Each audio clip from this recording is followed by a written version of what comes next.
さて、今日はどこから観察しようかしら。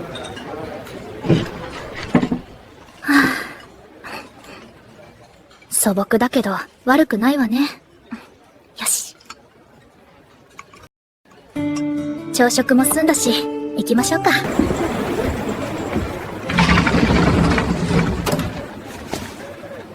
さて、今日も観察からね。やっぱり外からでも癖がわかるわ。思ったより面白そう。ここが境界線ね。触るのはもう少し後ね。そこの方、学園に何かご用でしょうか？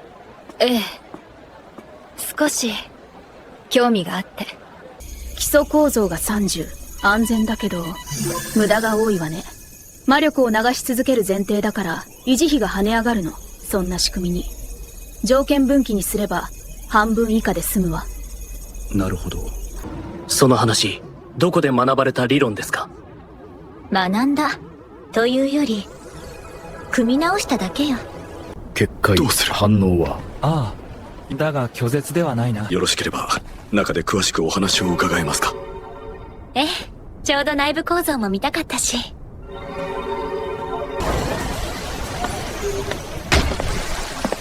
外よりはまだ整理されてるわね。でも根本は同じ構造ね。こちらへどうぞ。話す場所としては悪くないわね。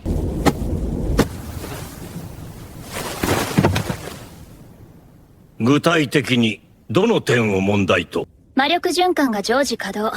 防御は強いけど効率が悪すぎるわ。理屈は理解できます。だがその条件分岐とは具体的に？常時全開にしない。必要な時だけ必要な層を動かすの。簡単に言いますが、条件分岐などできるわけがありません。術式があまりにも複雑すぎる。分岐を入れれば必ず破綻します。複雑だから分けるのよ。まず一つの結界だと思うのをやめる。役割ごとに切る。それだけで複雑さは消えるわ。複雑なのは管理の仕方だけ。理屈は美しい。だがそれは理論上の話だ。実運用では誤作動は許されない。一瞬の遅延が街を危険にさらす。ええ、だから実際に確認しましょう。現行方式だ。安定性は保証されている。次は分割制御。動くのは必要な分だけ。バカな。いとも簡単に動くとは、しかも安定しているだと。だから言ったでしょ。複雑なのは扱い方だけ。カレン殿、よければ我が学園に入学してほしい。君の理論は学園にとって必要だ。ええ、いいわ。私もこの学園には少し興味があって。